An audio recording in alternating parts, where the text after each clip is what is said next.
Hello नमस्कार दोस्तों आप सभी लोगों का स्वागत है आपके अपने यूट्यूब चैनल में। दोस्तों आप सभी लोगों के लिए बहुत ज़्यादा इम्पोर्टेंट इन्फॉर्मेशन आउट हुई है। नया रिक्रूटमेंट आउट हुआ है, ध्यान से सुनना। इंडियन रेलवे की तरफ से नया रिक्रूटमेंट आउट हुआ है और नई तरीके का एग्ज़ाम पैटर्न है। बहुत अच्छी न्यूज़ है सारी के सारे इंजीनियर्स के लिए। ठीक है, देखो मैं सब बताने वाला हूँ। सारे बीई बीटेक वाले स्टूडेंट एलिजिबल हैं, लेकिन उसमें कुछ फ्लॉ मेंशन है, तो वो सब कुछ मैं डिटेल से बताने वाला हूँ। और देखो अब एग्ज़ाम का पैटर्न ना तो यूपीएससी का रहा है, जो मतलब traditionally UPSC CSC civil services का होता है, ना ही ईएससी के थ्रू होने वाला है। अलग से एक रिक्रूटमेंट ड्राइव फॉर्म कर दी गई है, एक अलग से एग्ज़ाम फॉर्म कर दिया गया है। ईएससी और यूपीएससी सिविल सर्विसेज एग्जाम के तर्ज पे IRMSE ये देखा हुआ है। तो ऐसे ही करके आपका एक नया रिक्रूटमेंट प्रोसेस स्टार्ट कर दिया गया है। वो केवल और केवल इंजीनियर्स के लिए होगा और बीकॉम के लिए भी वैकेंसीज हैं इसमें। ठीक है, तो चलो मैं डिटेल से बताने वाला हूँ कैसे क्या पूरा टोटल प्रोसीजर। ध्यान से देखना, कल की तारीख में 2 नवंबर में आपका ये पूरा इन्फॉर्मेशन आउट हुआ है। ठीक है, तो चलो मैं डिटेल से बताने वाला हूँ कैसे कैसे क्या होने वाला है। सबसे इंपॉर्टेंट बात मैं दोस्त ये बताने वाला हूँ आपको कि 2 दिसंबर, सॉरी मैंने यहाँ पे लिखा हुआ है। तो देखो सबसे इंपॉर्टेंट बात मैं बताने वाला हूँ कि कैसे एग्जाम पैटर्न है, सब कुछ डिटेल से देखना। सारे इंजीनियर्स के लिए इंपॉर्टेंट इन्फॉर्मेशन है। देखो पहले मैं एलिजिबिलिटी बता देता हूँ, जिससे कि जो भी इंटरेस्टेड स्टूडेंट हो और जिसके लिए ये पर्टिकुलरली नोटिस है उसको ही ये इन्फॉर्मेशन पता चल सके। देखो यार, अगर आपने बीई बीटेक कर रखी है या फिर बैचलर्स इन कॉमर्स कर रखी है, बीकॉम कर रखी है, तो ही आपके लिए पूरा इन्फॉर्मेशन इंपॉर्टेंट होने वाली है। रेलवे में अब कॉमर्स वाले स्टूडेंट भी जा सकते हैं IRMSE के थ्रू। ये उनके लिए सरप्राइज विजिट हो गई, कुछ भी मान लीजिए। ठीक है, अब देखो कौन सी ब्रांच स्पेसिफिकली मेंशन है।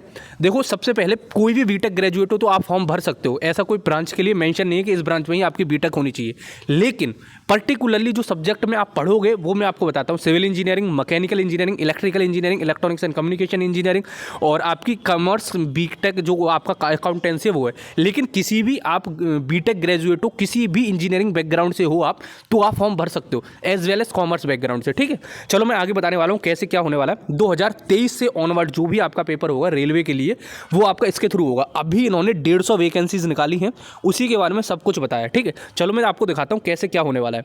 सबसे इंपॉर्टेंट बात है, देखो पेपर का पैटर्न बताता हूँ। सबसे पहले इंपॉर्टेंट बात, पेपर का पैटर्न ही बता देता हूँ। देखो यार, सिविल सर्विसेज का जो पेपर था 2022 में जो रिक्रूटमेंट लिया था इन्होंने, 2022 में मैं लिख के बताता हूँ यहाँ पे।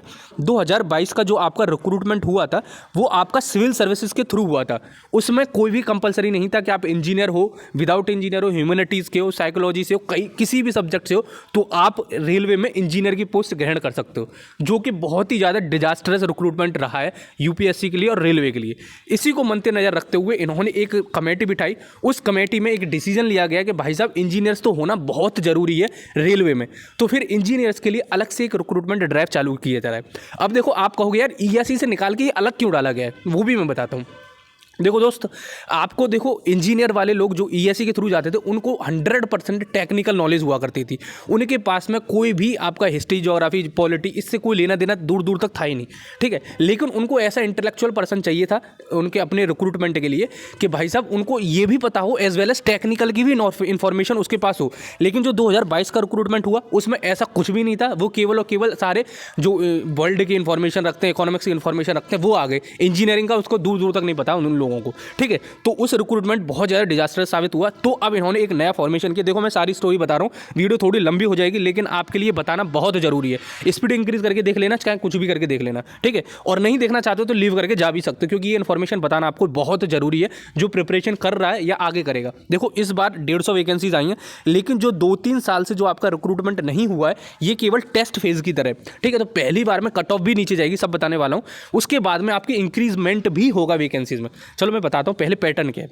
देखो सबसे पहले पैटर्न आपका होगा वो होगा आपका प्री, जो आपका सीएससी प्री होता है, जो सिविल सर्विसेज एग्जाम का प्री होता है वो ही होगा। अब आप कहोगे फॉर्म कैसे भरना है। देखो यार, जैसे IFS होता है, इंडियन फॉरेस्ट सर्विस, और ऐसे ही आपका ये वाला है जो आपका यूपीएससी सिविल सर्विसेज एग्जाम होता है, उसी के तर्ज पे पैरेलली आप एक IRMSE का फॉर्म भर सकते हो। ठीक है, 1 फरवरी 2022 से आपका 2023 से आपका ये एप्लीकेशन फॉर्म आउट हो जाएंगे, उस टाइम पे आप भर सकोगे इसे। ठीक है, तो पैरेलली भरना। अगर कोई चाहता है कि मैं सिविल सर्विसेज भी देना चाहता हूँ और उसी एट द सेम टाइम में रेलवे का भी देना चाहता हूँ, तो दोनों के लिए अलग अलग फॉर्म भरना पड़ेगा आपको। प्रीलिम्स एक ही काउंट हो जाएगा। प्रीलिम्स आप जैसे ही सिविल सर्विसेज वाला होता है उसी को क्वालिफाई करना पड़ेगा। देखो अब मैं आपको पहले मैं पूरा रिटन प्रोसीजर बताता हूँ। एक ये आपका IRMSE है। ठीक है, IRMSE इसको समझ लेना।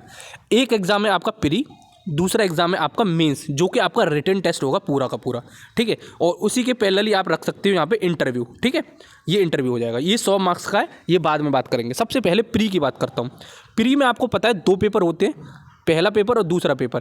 पहला पेपर होता है आपका जो जीएस से होता है, जिसमें 7 सब्जेक्ट होते हैं, आपको पता ही होगा। ये सीएसई वाला है, वही इसमें होगा। मैं अभी आईआरएमएसई की बता रहा हूँ। तो आईआरएमएसई में क्या होगा आपका कि एक प्री का एग्जाम होगा जो कि आपका क्वालिफाइंग नेचर का होगा। इसके बेसिस पे आपको प्रीलिम्स में जगह मिलेगी। इसके मार्क्स काउंट नहीं होंगे फाइनल मेरिट में, इसको क्वालिफाई करके ही आप मेंस में बैठ सकते हो, ठीक है। जो ये मेंस वाला पेपर है, प्री में 7 पेपर होते हैं। पहले वाले में 7 सब्जेक्ट होंगे, जो आपके current affair, history, geography, polity, economics और भी आपके आईआर वगैरह जितने सारे सब्जेक्ट होते हैं प्री में होते हैं, ठीक है। उसके बाद में दूसरा पेपर होता है सी सेट का, ठीक है, सिविल सर्विसेज और एप्टीट्यूड टेस्ट करके सी सेट का होता है आपका इस वाला। इसमें आपको 33% मार्क्स लाने होते हैं, ठीक है। ये क्वालिफाइंग नेचर का होता है, ये हो गया। उसके बाद में यहाँ पे मेंस में आ जाते हैं आप, ठीक है। ध्यान से सुनता रहना। इसके बाद में अगर आपने ये कट ऑफ क्वालिफाई करी, देखो 33% है इसमें, तो आप अगर गेट का भी पढ़ रहे हो, कैसे भी पढ़ रहे हो, तो एप्टीट्यूड का क्वालिफाई कर देगा, क्योंकि 33% मार्क्स है ये सिर्फ। और प्रीलिम्स आपको क्वालिफाई करना पड़ेगा, इसी के बेसिस पे आपका इसमें मेंस में आप बैठोगे। अब मेंस में क्या होगा, मेंस में जैसे कि यहाँ लिख भी रखा है, देखो मेंस में आपके पास में 2 इंग्लिश के 2 सब्जेक्ट चुनने होंगे। एक तो पहला वाला होगा, देखो मैं पूरा बताता हूँ, पहले ध्यान से सुनना। पहला वाला जो होगा पेपर, यहाँ पे कोई भी इंडियन लैंग्वेज की जो भी आपके कॉन्स्टिट्यूशन में मेंशन है, 21 लैंग्वेज में से कोई भी एक लैंग्वेज चुन सकते हो, ठीक है। जैसे कि आप हिंदी चुनना चाहते हो तो हिंदी चुन सकते हो, उसके बाद में इंग्लिश चुनना चाहते हो तो इंग्लिश चुन सकते हो, और मलयालम, तेलुगु, कन्नड़, जो भी चुनना चाहते हो आप वो चुन सकते हो, ठीक है। एक पहला लैंग्वेज का होगा, उसमें आपको क्वालिफाइंग नेचर का है, ये सब ऑब्जेक्टिव टाइप नहीं होगा, ये होगा आपका रिटन टाइप, ठीक है। और दूसरा होगा इंग्लिश का पेपर, जो कि 300 मार्क्स का होगा, ठीक है। देखो यहाँ लिख भी रखा है, मैं दिखा भी देता हूँ, ये लिख भी रखा है यहाँ पे। पहला कोई भी इंडियन लैंग्वेज है, ये मेंस के बारे में बता रहा हूँ, प्रीलिम्स का आपका हो गया। अब ये मेंस की बात है, मेंस में कोई भी एक इंडियन लैंग्वेज को चुनना होगा, जो कि 300 मार्क्स की होगी, ठीक है। और जो भी मेंशन होगी इसमें, कोई भी लैंग्वेज चुन सकते हो, उसमें 300 में से आपके 25% मार्क्स लाना है, उसके बाद में आपको क्वालिफाई हो जाएगा, क्वालिफाइंग नेचर का होगा। दूसरा आपका इंग्लिश कंपलसरी है, इसमें इंग्लिश का होगा, इसमें 25% मार्क्स आपको लाना पड़ेंगे, उसके बाद में ये क्वालिफाई हो जाएगा, ठीक है। अब इसके बेसिस पे जो नीचे 2 पेपर हैं, जो ऑप्शनल पेपर हैं, इसके बेसिस पे आपकी मेरिट लिस्ट बनाई जाएगी, ठीक है, जो कि आपकी इंटरव्यू में बैठने के लिए सफिशिएंट मार्क्स होंगे, ठीक है। समझ में आ रहा है? तो अब ऑप्शनल पेपर में कौन से आपके पास में ऑप्शन होंगे, जैसे कि मैंने पहले भी बताया था आपको कि कोई भी बीटेक ग्रेजुएट, चाहे कोई भी आपका कॉमर्स ग्रेजुएट, इसको भर सकता है। अब एट द सेम टाइम आपको जो ऑप्शनल सब्जेक्ट मेंशन होंगे, अब तक क्या होता था सीएसई में, वो कोई भी सब्जेक्ट चुन सकते थे, लेकिन अगर आप आईआरएमएसई भर रहे हो तो इसमें आपको ये 4 ऑप्शन मिलेंगे: civil services, mechanical, civil engineering, mechanical engineering, electrical engineering, commerce and accountancy, ठीक है। अब इन सब्जेक्ट में जो भी आप सब्जेक्ट चुनोगे, उसमें से इन्हीं दोनों का पेपर होगा, आधा पहले, दूसरा पेपर बाद में, ठीक है। इनमें से कोई एक ऑप्शन आपको चुनना होगा, ऑप्शनल पेपर, और 250 मार्क्स का होगा। इसी के बेसिस पे आपका मार्कशीट बनेगी, इसी के बेसिस पे आपकी जो फाइनल कट ऑफ है वो डिसाइड होगी, इसी के बेसिस पे आपकी मेरिट लिस्ट लगेगी। तो 500 नंबर का आपका टेक्निकल पेपर होगा, ठीक है। आई थिंक इतना समझ में आ गया। और फिर पर्सनैलिटी टेस्ट होगा उसके बाद में 100 नंबर का, तो टोटल 600 मार्क्स में से आपका पूरा फाइनल मेरिट लिस्ट बनने वाली है, ठीक है। आई थिंक इतना क्लियर है। तो अब आप कहोगे यार इसमें ईसी वाले कहाँ हैं, ये केवल 4 ब्रांच तक ही सीमित क्यों रह गया?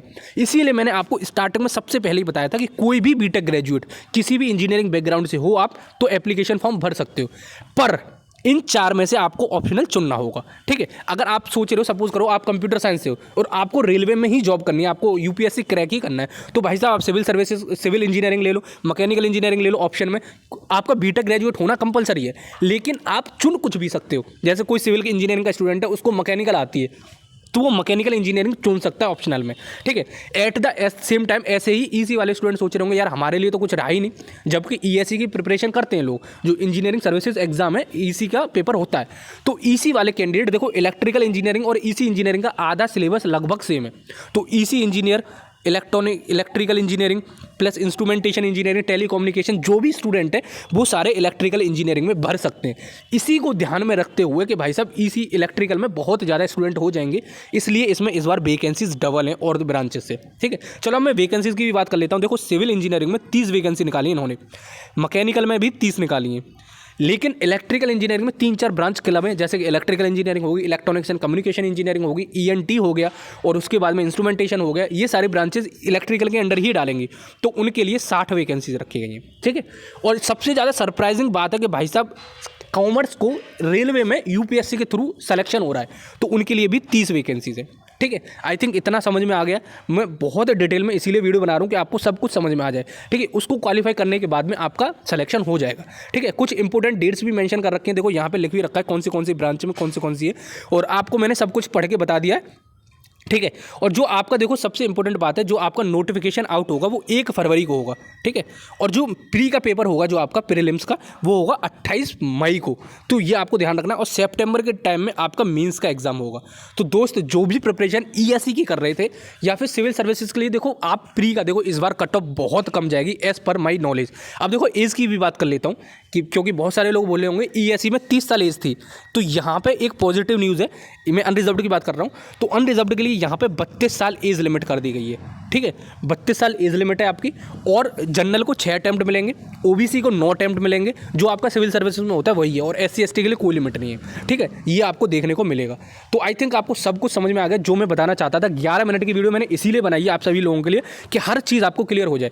तो यार देखो, अभी से प्रिपरेशन शुरू कर देना, जो भी कैंडिडेट जाना चाहते हैं इसमें, और जो भी बहुत दिन से लोगों ने IRMS सोच रहे थे कि भाई साहब हमारी वैकेंसीज आए तो हम क्वालिफाई करके अंदर जा सके, हमारे लिए कुछ पॉजिटिव न्यूज़ है। तो ये आपके लिए पॉजिटिव न्यूज़ है। आप इंजीनियरिंग ग्रेजुएट जा सकते हो। प्रीलिम्स को आपको थोड़ा बहुत देखना पड़ेगा। जिस किसी की देखो प्रीलिम्स में इस बार कट ऑफ भी कम जाएगी। CSET आप क्वालिफाई करके 33%, मैंने सब कुछ क्लेरिफाई कर दिया आपको। उसके बाद में आपका मेंस एग्जाम होगा। और आप ये मत सोचना यार इंग्लिश लैंग्वेज और कोई पर्टिकुलर जो 2 लैंग्वेज के पेपर है उसमें मेरा कुछ नहीं हो सकता है।